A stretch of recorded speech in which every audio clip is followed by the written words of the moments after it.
کہ اسلام کا سیاسی نظام کیسا ہے. پھر جب ہمیں پولیٹیکل سسٹم کی سمجھ آ جائے گی تو پھر افضال ہم سمجھنے کی کوشش کریں گے ویلفیئر اسٹیٹ کیسے بنائی جاتی ہے. کیونکہ اسلام میں ریاست ہمیشہ ہوتی ہے فلاحی ریاست. تو پھر ہم دیکھیں گے کہ اسلامی ریاست ایک فلاحی ریاست ہے. سیاسی نظام کیسے فلاحی ریاست کی بات کرتا ہے.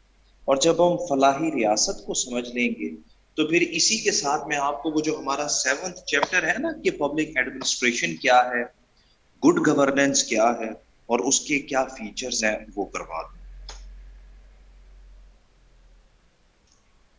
تو سب سے پہلے ہم بات کرتے ہیں پولیٹیکل سسٹم آف اسلام کی. اسلام کا سیاسی نظام.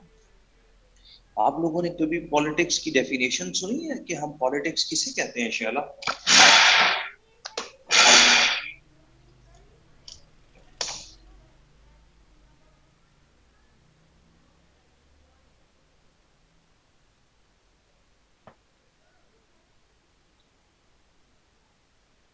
وعلیکم السلام.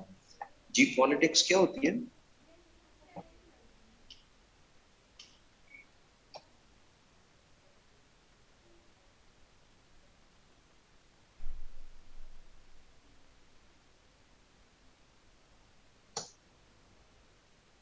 Associated with governance of a country, especially debate between parties having power. Shabash Maqsood.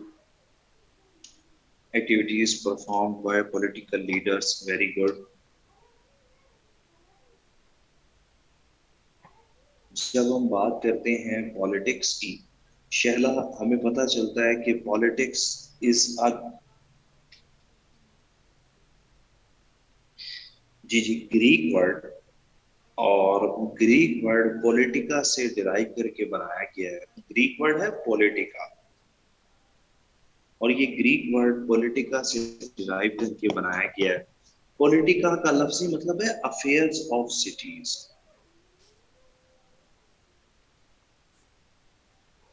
Affairs of cities. افضال گریکس جو ہے وہ سمال سٹی اسٹیٹس میں رہا کرتے تھے. چھوٹے چھوٹے شہروں پر مشتمل ان کی ریاستیں تھیں. تو انہوں نے اپنے سمال سٹی اسٹیٹس کو گورن کرنے کے لیے جس میکنزم کو اڈاپٹ کیا اس کا نام تھا پالیٹکس. آج پولیٹیکل سائنس ہمیں اس کی سب سے اچھی ڈیفینیشن دیتی ہے. According to political science politics is the name of gaining power and exercising that power. Politics is the name of gaining power, طاقت کے حصول اور اس کے استعمال کا نام. Politics is the name of gaining power and exercising that power. سیاست طاقت کے حصول اور اس کے استعمال کا نام ہے. تہذیب ہماری جتنی بھی پولیٹیکل پارٹیز ہیں وہ ساری اسی چکر میں ہے نا کہ کس طرح سے اقتدار میں آ جائیں اور اقتدار میں آنے کے بعد کس طرح سے اپنی پاور کو ایکسرسائز کریں.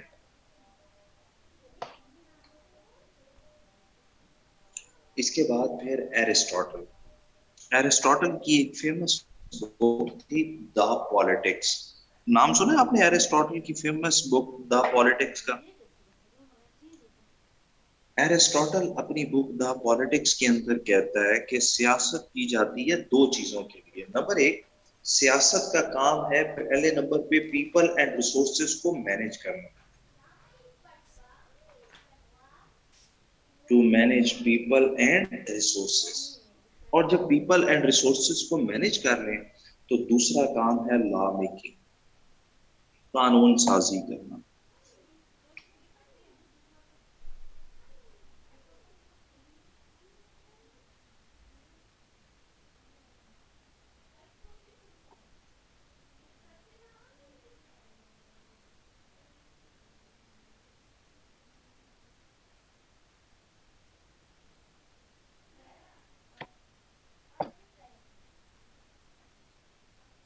اس کے بعد پھر ہم دیکھتے ہیں جی نجم.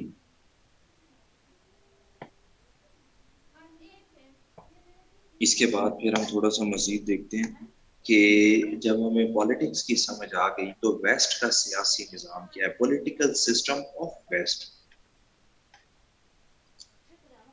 پولیٹیکل سسٹم آف ویسٹ، مغرب کا سیاسی نظام کیسا ہے؟ ویسے مغرب میں کیا ہے؟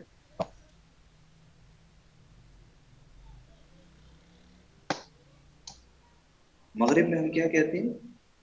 امیر حمزہ، ہم نے پڑھا کہ ایرسٹوٹل کے مطابق پالیٹکس کی جاتی ہے کہ کس طرح سے آپ نے اپنے لوگوں کو، وسائل کو مینج کرنا ہے، اور دوسرے نمبر پہ کس طرح سے آپ نے قانون سازی کرنی ہے۔ وہ کہتا ہے politics is the name of making citizens happy, Aristotle کے مطابق سیاست اپنے لوگوں کو خوش کرنے کا نام ہے، اور یہ حقیقت بھی ہے۔ آپ دیکھیں عائشہ کے جو پولیٹیکل پارٹیز ہیں یہ اپنا منشور دیتی ہیں، مینیفیسٹو دیتی ہے نا سکندر الیکشن سے پہلے، اور اس مینیفیسٹو کے ذریعے یہ اپنے ووٹرز کو اپیل کرنے کی کوشش کرتے ہیں کہ ہم یہ کام کریں گے۔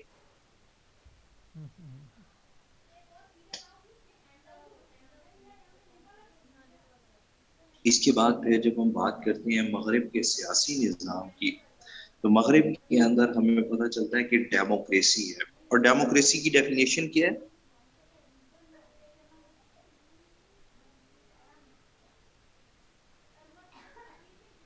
ڈیموکریسی کی کیا ڈیفینیشن ہے؟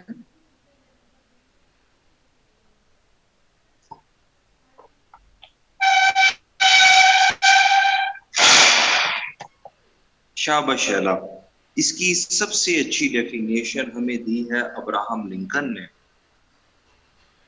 کہ ویسٹ کے اندر ہے ڈیموکریسی، اور ڈیموکریسی کا مطلب ہے کہ government of the people, for the people and by the people, ایسے ہی ہے نا؟ دیٹ از کالڈ ڈیموکریسی، کہ جو لوگ چاہتے ہیں وہی رول بنا دیا جائے، وہی قانون بنا دیا جائے۔ اور پھر اس ڈیموکریسی میں ہم دیکھتے ہیں کہ وہاں پر سسٹم نظر آتا ہے nation state system, nation state system, قومیت پسندی کا، اور انہوں نے ریلیجن کو سیپریٹ کر دیا، there is separation of church and politics,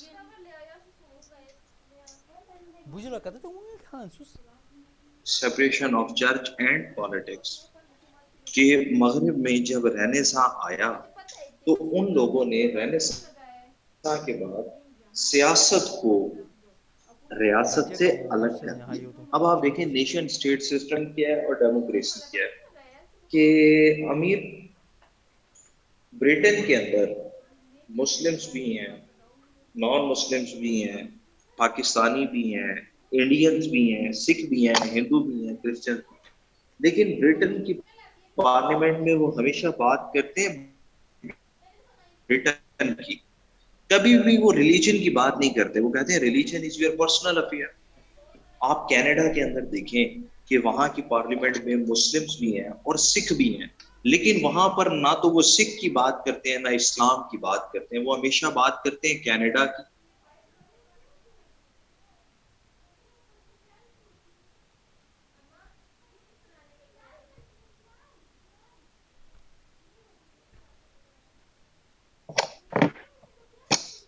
اب ہم بات کرتے ہیں کہ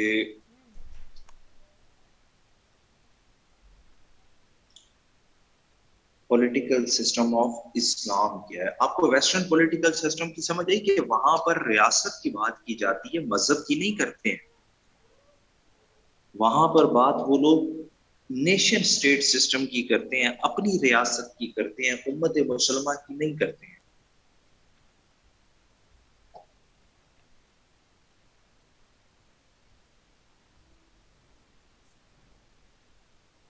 اب ہم بات کر لیتے ہیں پولیٹیکل سسٹم آف اسلام کی، تو اسلام ایک دین ہے شہلا، اسلام ایک دین ہے، اسلام ایک مکمل ضابطۂ حیات ہے۔ تو اسلام نے پھر ہمیں جب کہتے ہیں کہ ایک دین ہے، تو اس نے اپنا پھر پولیٹیکل سسٹم بھی دیا ہے، اپنا سیاسی نظام بھی دیا ہے۔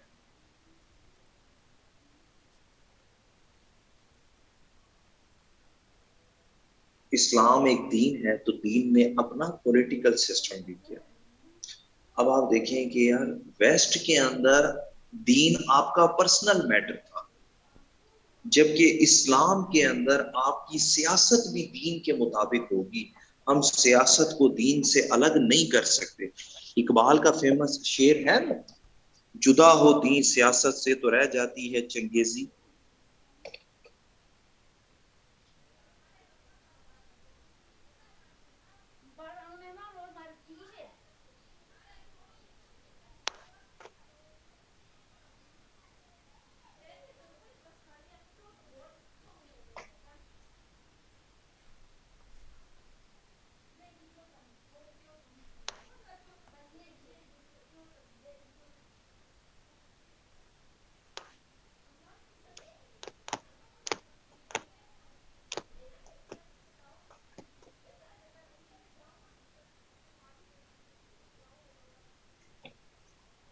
اس کے ساتھ پھر اب ہم دیکھ لیتے ہیں کہ اگر اسلام نے ایک پورا سیاسی نظام دیا ہے تو سب سے پہلے قرآن ہمیں کیا بتاتا ہے کہ آپ کا پولیٹیکل سسٹم کیسا ہونا چاہیے اور ریاست کو کیسے چلانا ہے. جب ہم قرآن کی طرف دیکھتے ہیں تو قرآن میں ہمیں ڈفرینٹ پرنسپلز ملتے ہیں کہ کس طرح سے ریاست کو چلانا ہے. قرآن کے اندر سب سے پہلے ذکر ہمیں ملتا ہے حضرت ابراہیم علیہ السلام کی حکومت کا. اللہ تعالیٰ قرآن میں ڈفرینٹ پہلو کے قصے بتاتے ہیں نا.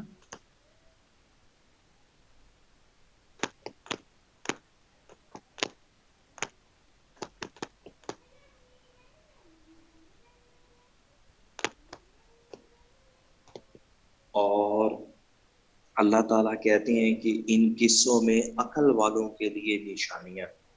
تو جب ہم حضرت ابراہیم علیہ السلام کی سٹوری پڑھتے ہیں تو حضرت ابراہیم علیہ السلام کس وجہ سے مشہور تھے فاطمہ؟ اپنی مہمان نوازی کی وجہ سے، کہ حضرت ابراہیم علیہ السلام اپنے دسترخوان کی وجہ سے مشہور تھے. پتہ چلتا ہے کہ اسلامی ریاست ایک فلاحی ریاست ہوتی ہے، اس کا کام ہی بھوکے لوگوں کو کھانا کھلانا ہے. اس کے بعد دوسرے نمبر پر قرآن پاک میں ہمیں ذکر ملتا ہے حضرت موسیٰ علیہ السلام کی حکمرانی کا. حضرت موسیٰ نے کیا کام کیا تھا کہ سب سے پہلے تو حضرت موسیٰ نے انسانی حقوق کی خاطر اپنی قوم کو ظالم حکمران سے نجات دلائی. ایسے ہے نا کہ فرعون بنی اسرائیلیوں پر ظلم کرتا تھا، انہیں مارتا تھا، ان پر تشدد کرتا تھا. تو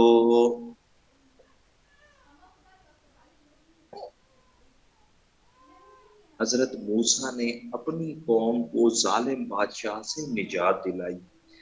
مقصود آپ نے ہولی پرافٹ کی کبھی حدیث سنی کہ بہترین جہاد تو ظالم حکمران کے سامنے کلمہ حق کہنا ہے. بہترین جہاد تو ظالم حکمران کے سامنے کلمہ حق کہنا ہے. اور حضرت موسیٰ نے فرعون کے سامنے وہ کلمہ حق کہا. اچھا پھر جب حضرت موسیٰ نے بنی اسرائیلیوں کو آزاد کروا دیا تو حسین اسی کے ساتھ ساتھ پھر ہمیں پتہ چلتا ہے کہ حضرت موسیٰ کی دعا سے آسمان سے منو سلوہ نازل ہوتا تھا اور اگین ریاست نے تمام لوگوں کو کھانا فراہم کیا. حضرت موسیٰ کی دعا سے منو سلوہ نازل ہوتا تھا نا، ریاست نے اگین تمام لوگوں کو کھانا بھی دیا. اب آپ کو سمجھ آئے گی وہ کنسپٹ آف پبلک ایڈمنسٹریشن میں حضرت عمر فاروق کا قول ہے نا کہ دجلہ اور فرات کے کنارے کوئی جانور بھی پیاسا مر جائے تو میں جواب دوں کہ اسلامی ریاست میں کوئی بھی شخص بھوک اور افلاس کی وجہ سے نہیں مر سکتا. اس کے بعد پھر حضرت یوسف علیہ السلام کی بادشاہی کے بارے میں ہمیں پتہ چلتا ہے. اللہ تعالیٰ قرآن میں کہتے ہیں نا کہ حضرت یوسف کو بھی میں نے حکمران بنایا.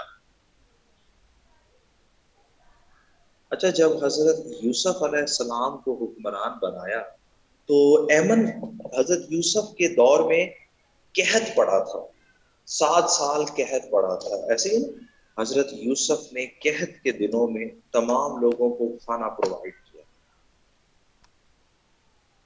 اسلامی ریاست نے قحط کے دنوں میں تمام لوگوں کو کھانا پرووائڈ کیا. اس کے بعد پھر حضرت یوسف علیہ السلام خود بھی کچھ عرصے کے لیے جیل میں رہے تھے. حضرت یوسف علیہ السلام کچھ عرصے کے لیے جیل میں رہے تھے. تو اسی لیے پھر انہوں نے جیل کے کام پر جو ہے وہ امپروومنٹ لے کر آئے, سسٹم آف جسٹس کو امپروو کیا.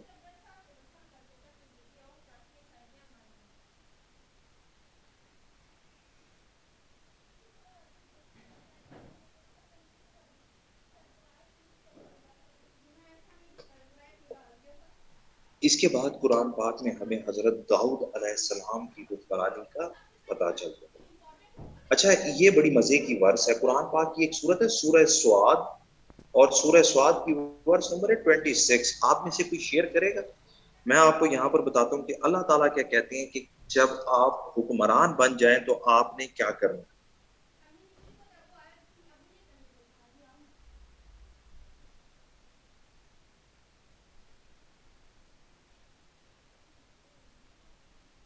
سورہ سواد اور اس کی ورس نمبر ہے 26.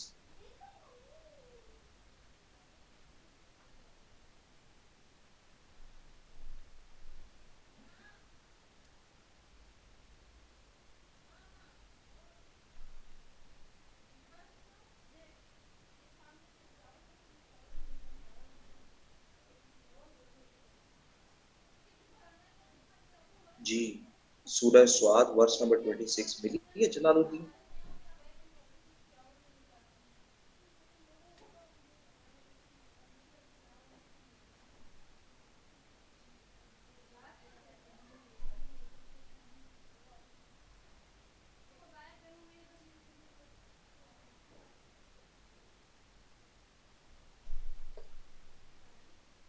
سورہ سواد کے اندر اللہ تعالیٰ اپنے پیغمبر علیہ السلام کو بتا رہے ہیں کہ جب آپ حکمران بن جائیں تو آپ نے کیا کرنا. شاباش. اویس, آپ نے اس کی عربی دیکھی ہے؟ عربی میں اللہ تعالیٰ نے کیا ورڈ استعمال کیے؟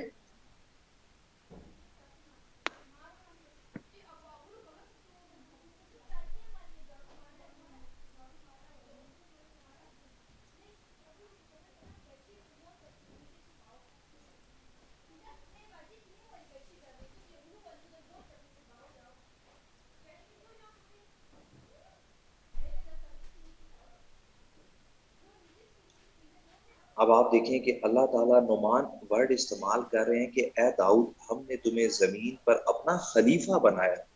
اور آپ دیکھیں کہ ہم ٹرانسلیشن میں کیا کرتے ہیں, آپ دیکھیں کہ ٹرانسلیشن میں خلیفہ کا ترجمہ بادشاہ کر دیا. اسلام میں بادشاہت کا کوئی تصور نہیں ہے. اسلام میں بادشاہت کا کوئی تصور ہی نہیں ہے. اللہ کہتے ہیں کہ تم میرے خلیفہ ہو. اس کا مطلب کیا ہے کہ آپ نے اللہ کو جواب دینا ہے. انسان جو ہے وہ اللہ کا نائب ہے, وارث ہے, تو اس نے اللہ کو جواب دینا ہے. اللہ کہہ رہے ہیں کہ تم میرے خلیفہ ہو.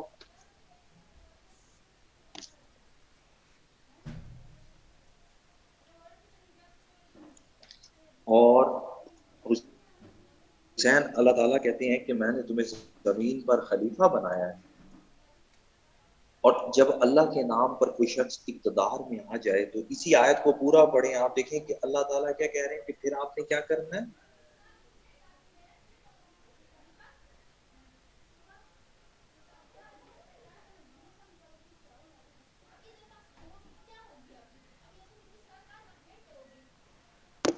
اللہ تعالیٰ کہتے ہیں اے داؤد, ہم نے تمہیں زمین پر خلیفہ بنایا ہے تو پہلا کام کیا ہے کہ لوگوں میں انصاف کے ساتھ فیصلے کرو. یعنی کہ اسلامی ریاست کا سب سے پہلا کام ہونا چاہیے انصاف کرنا. اویس, اسلامی ریاست کا پہلا کام کیا ہوا؟ جسٹس کرنا. آپ کو پتہ ہے ہوری پرافٹ کیا کہتے ہیں کہ تم سے پہلے کی قومیں اس لیے تباہ ہوئیں کہ جب کوئی بڑا چوری کرے تو چھوڑ دیا جائے اور چھوٹا چوری کرے تو سزا دی جائے. اور حضرت علی کیا کہتے تھے؟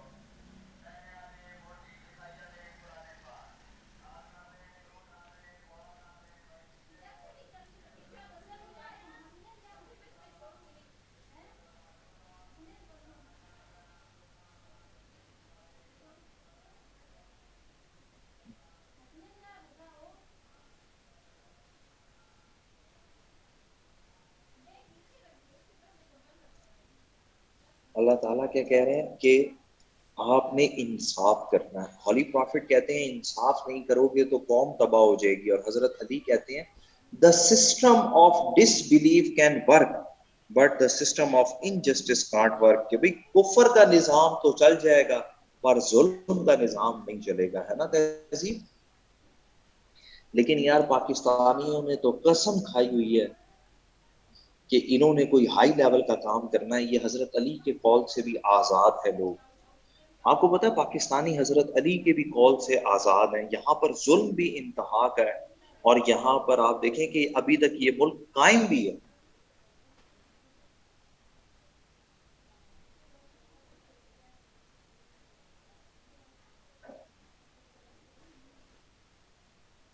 آپ ذرا اندازہ لگائیں نا, فائز عیسیٰ کیس آپ کے سامنے ہے, اسی طرح ملٹری کورٹس ہمارے سامنے ہیں, کہ اس ملک کا واقعی اللہ ہی حافظ ہے.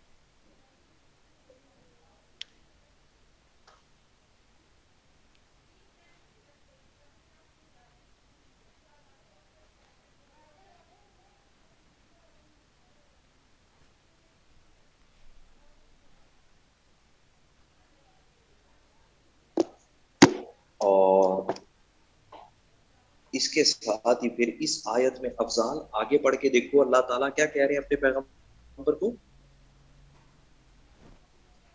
کہ ذاتی خواہشات کی پیروی نہیں کرنی. اگر ذاتی خواہشات کی پیروی کرو گے تو یہ تمہیں خدا کی راہ سے بھٹکا دیں گی, اور جو خدا کی راہ سے بھٹک جائے تو اس کا انجام بہت برا ہے. حضرت عمر فاروق ہمیشہ کہتے تھے کبھی بھی کسی تاجر کو حکمران نہیں بنانا چاہیے. وہ اپنے بزنس کو پروموٹ کرے گا, وہ ہمیشہ اپنے بزنس کی باتیں کرے گا, کبھی بھی وہ عوام کی بات ہی نہیں کرے گا. اور یہ حقیقت ہے.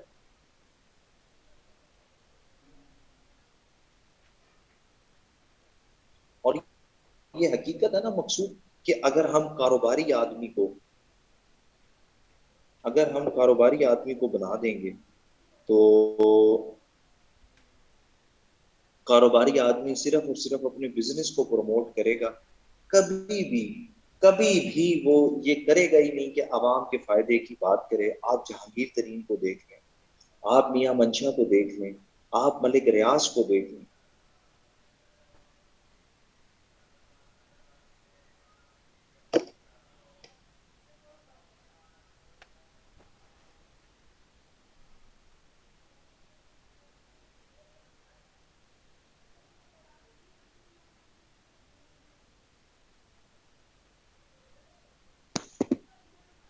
اور بھئی آپ جب بزنس کریں گے آپ اپنا ذاتی فائدہ حاصل کریں گے, آپ عوام کے فائدے کی تو بات ہی نہیں کر سکتے.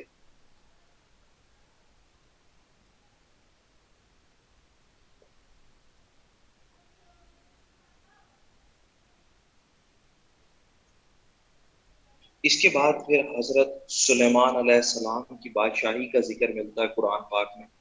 اور جب ہم حضرت سلیمان علیہ السلام کی بادشاہی کی بات کرتے ہیں تو حضرت سلیمان نے پبلک ویلفیئر کے کام کیے.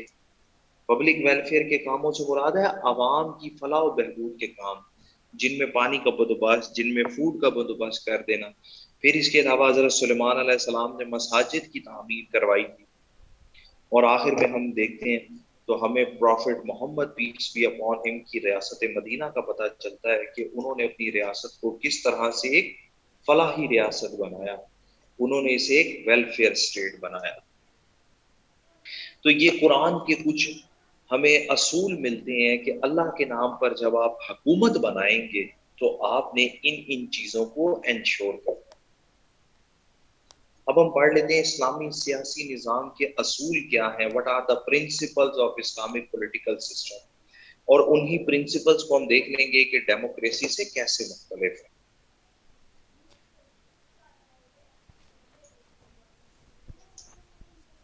Principles of Islamic political system, انہیں ہم فیچرز بھی کہتے ہیں یا اسلام کے سیاسی نظام کی خصوصیات بھی کہتے ہیں. تو اسلام کے سیاسی نظام کی سب سے پہلی خصوصیت ہے حسین سوورینٹی آف آل مائٹی اللہ. آپ لوگوں نے پاکستان افیئر میں بھی پڑھا ہوگا کہ پاکستان افیئر میں بھی ہم کہتے ہیں سوورینٹی بلانگس ٹو آلمائٹی اللہ، اقتدار اعلیٰ کے مالک تو اللہ تعالیٰ ہے۔ شہلا کیوں ہم اللہ تعالیٰ کو سوورن بناتے ہیں؟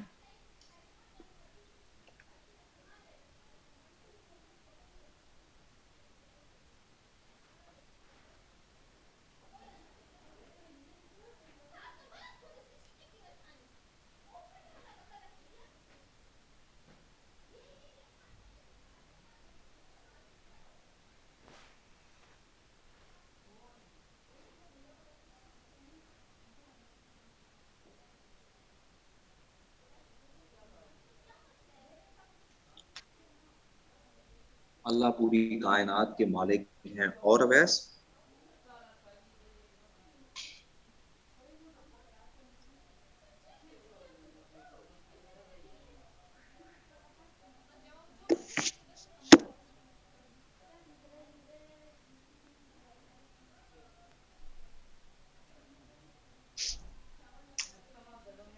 آپ کو پتہ ہے ویسٹ میں سوورن کون ہوتا ہے شارک؟ مغرب میں سوورن کون ہے؟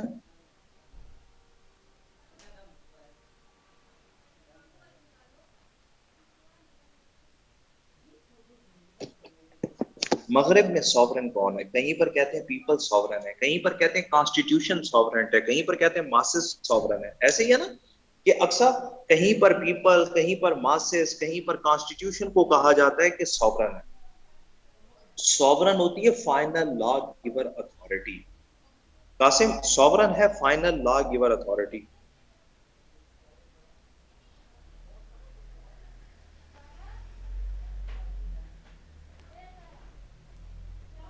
اور سوورن جو ہے وہ لا گیور اتھارٹی ہوتی ہے۔ تو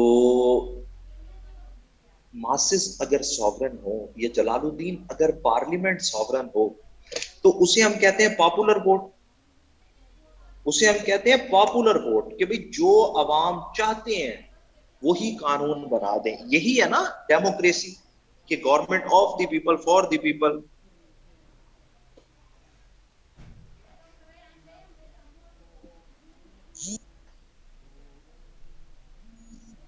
government of the people for the people and by the people. تو قاسم، وہ تو بات کر رہے ہیں پاپولر ووٹ کی، کہ جو عوام چاہتے ہیں وہی قانون بن جائے، لیکن جب ہم اللہ کو سوورن بناتے ہیں تو اللہ کا قانون چلتا ہے۔ پھر ہم 100% چاہ کر بھی اللہ کے قانون کے خلاف نہیں جا سکتے۔ میں آپ کو اس کی مثال دیتا ہوں جلال الدین،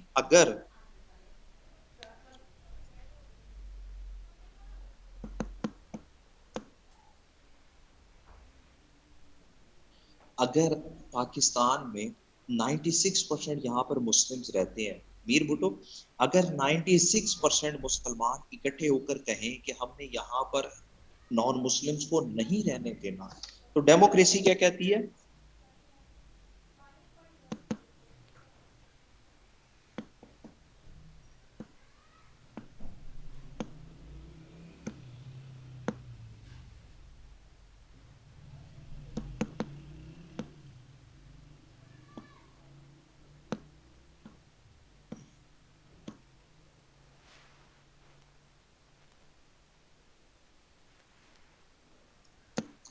آپ دیکھیں کہ میجورٹی از اتھارٹی، اور وہ کہتے ہیں بناؤ پھر قانون۔ ایسے ہی ہے نا کاشف، کہ پھر نان مسلمز کو پاکستان سے جانا پڑے گا۔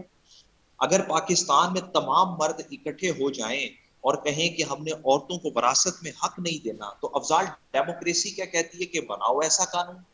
اگر تمام ہندو اکٹھے ہو کر آ جائیں اور کہیں کہ ستی کی رسم ہمارے مذہب کا حصہ ہے اور آپ اسے شروع کرائیں، تو ڈیموکریسی کیا کہتی ہے؟ کہ آپ جو ہے وہ اسے بناؤ۔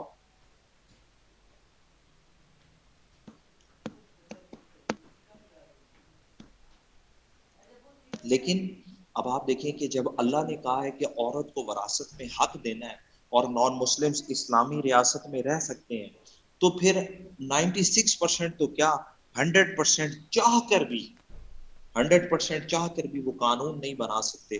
بلکہ اگر اللہ کے قانون کے خلاف 100% بھی چلے جائیں تو ہم پھر بھی اللہ کے قانون کو ہی صحیح کہیں گے۔ یہی وجہ ہے کہ اکیلے امام حسین حق پر تھے، باقی 99% جو ہے وہ غلط تھے۔ آج پوری دنیا کہتی ہے نا کہ یزید غلط تھا اور اکیلے امام حسین حق پر تھے، حالانکہ آپ دیکھیں باقیوں نے لالچ میں یا تلوار کے زور پر ساتھ تو یزید کا دیا نا، تو پاپولر ووٹ تو یزید کے ساتھ تھا، لیکن پھر بھی امام حسین حق پر ہے، کیوں؟ کیونکہ ہم بات کرتے ہیں اللہ تعالیٰ کے قانون کی، ہم پاپولر ووٹ کو نہیں مانتے ہیں۔ بھائی ہو سکتا ہے 99% بھی غلط ہو جائے۔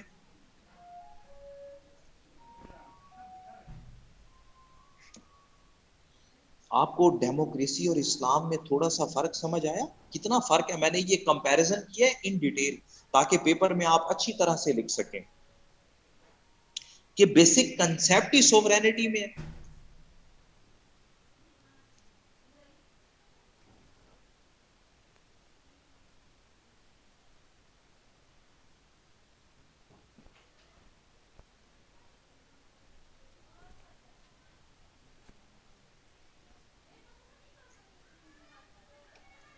اس کے بعد پھر دوسرے نمبر پر ہم دیکھتے ہیں کہ caliph, man as caliph of Allah, caliph خلیفہ کون ہوگا؟ اسلام کے سیاسی نظام میں دوسرا جو ورڈ ہم استعمال کرتے ہیں وہ ہے کیلف کا، خلافت کا۔ اکثر لوگ سوال کرتے ہیں جی خلیفہ کا ورڈ آیا کہاں سے ہے؟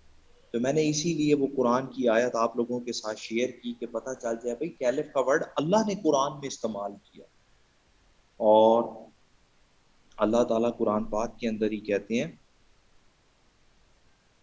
سورہ نساء، اور سورہ نساء کی ورس نمبر ہے 59، اس کے اندر قاسم اللہ تعالیٰ کہتے ہیں کہ اے ایمان والو اللہ کی اطاعت کرو، اللہ کے رسول کی اطاعت کرو، اور جو تمہارا حکمران ہے اولو الامر ہے اس کی اطاعت کرو۔ حسین شاہ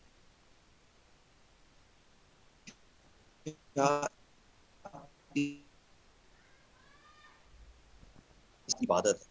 جو لوگ حضرت علی کے ساتھ کھڑے رہے، حضرت عمر کے ساتھ کھڑے رہے، انہوں نے بے شک اللہ کی عبادت کی۔ اسلام میں اگر آپ کا حکمران قرآن اور سنہ کے مطابق رول کر رہا ہے تو اسلام میں اس کو فالو کرنا عبادت ہے۔ لیکن ہولی پروفٹ کہتے ہیں کہ اگر آپ کا حکمران قرآن اور سنہ سے ہٹ جائے، حسین اب قرآن اور سنہ تو آپ کے پاس بھی اوپن ہے، میرے پاس بھی اوپن ہے، ہم جج کر سکتے ہیں نا کہ ہمارا حکمران قرآن کے ساتھ ہے یا اس کے خلاف ہے۔ تو ہولی پروفٹ کہتے ہیں کہ دا بیسٹ جہاد is to fight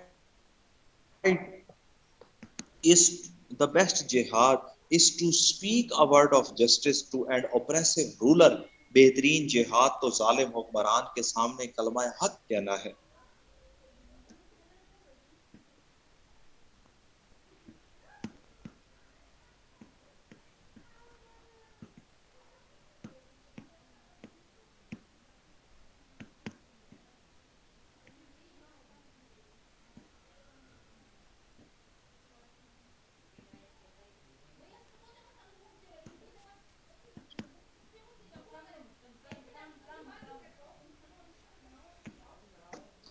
اور اس کے بعد پھر فرسٹ کیلف آف اسلام حضرت ابو بکر صدیق کہتے ہیں، زاہد فرسٹ کیلف آف اسلام حضرت ابو بکر صدیق کہتے ہیں کہ if I follow Quran and سنہ then obey me، اگر میں قرآن اور سنہ کے مطابق رول کروں تو آپ میری اطاعت کریں، اور اگر میں قرآن اور سنہ سے ہٹ جاؤں تو مجھے میرے منصب سے ہٹا دیا جائے۔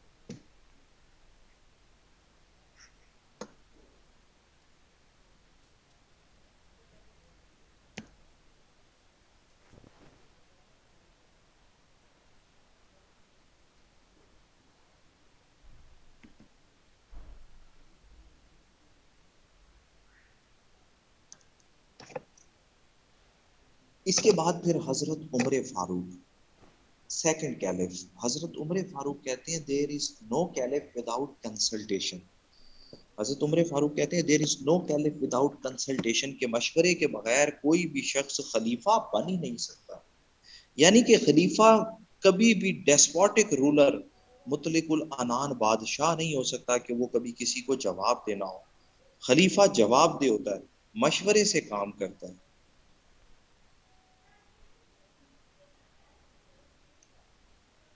خلیفہ جواب دہ بھی ہوتا ہے اور مشورے سے بھی کام کرتا ہے. دیر از نو کیلف وداؤٹ کنسلٹیشن.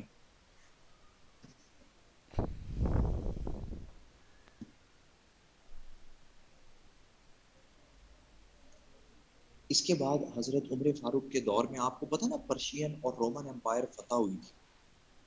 تو جس وقت حضرت عمر فاروق کے دور میں پرشین اور رومن امپائر فتح ہوئی تو ان کے ایک منسٹر تھے سلمان فارسی. آپ نے نام سنا؟ بڑے مشہور صحابی رسول ہیں سلمان فارسی.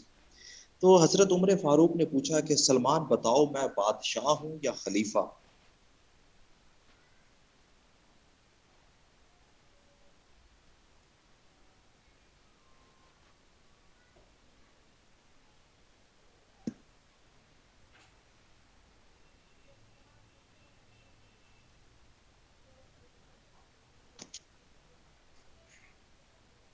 اچھا، جو سلمان فارسی نے جواب دیا نا شارق، وہ آج بھی بادشاہ اور خلیفہ میں فرق کو قائم کرنے کے لیے کافی ہے.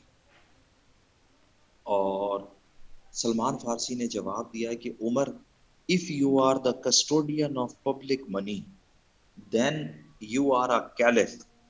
if you spend public money on yourself then you are a king.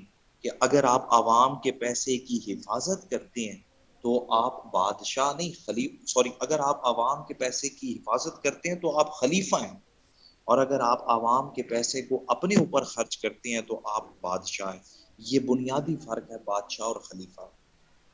Fatima بات کی سمجھ آئی کہ اگر آپ عوام کے پیسے کی حفاظت کریں تو آپ خلیفہ، اگر آپ عوام کے پیسے کو اپنے اوپر خرچ کر لیں تو بادشاہ.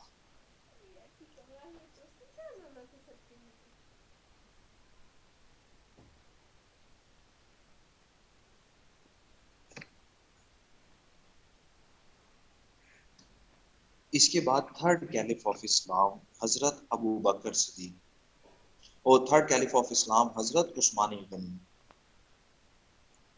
تھرڈ کیلف آف اسلام حضرت عثمان غنی کہتے ہیں کہ خلیفہ کا لازمی کام ہے کہ وہ سوشل ویلفیئر کرے، وہ پبلک ویلفیئر کے کام کرے. حضرت عثمان غنی کیا کہتے ہیں واحد کہ خلیفہ کا یہ کام ہے کہ وہ پبلک ویلفیئر، سوشل ویلفیئر کے کام کرے، فلاح عامہ، رفاہ عامہ کے کام کرے، جیسے پانی کا بندوبست، جیسے فوڈ کا بندوبست، جیسے شیلٹر کا بندوبست.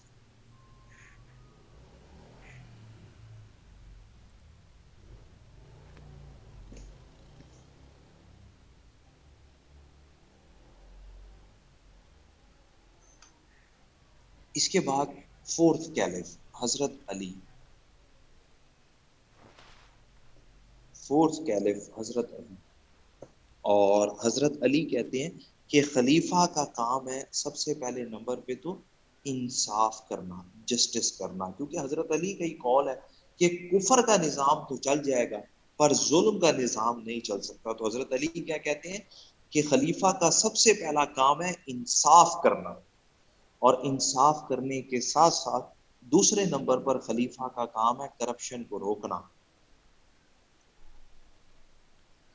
اور پھر تیسرے نمبر پر خلیفہ کا کام ہے کہ گڈ گورننس کو اچیو کرنا.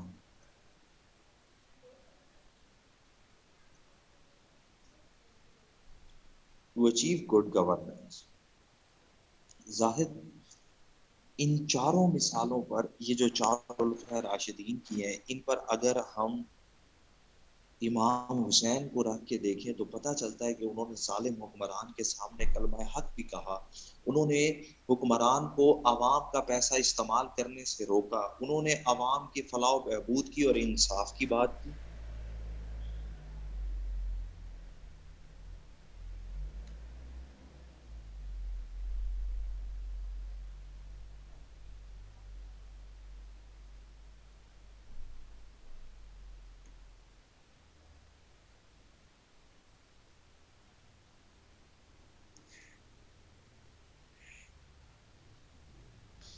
اس کے بعد پھر ہم اب تیسرا پرنسپل دیکھتے ہیں، گورنمنٹ بائی کنسلٹیشن.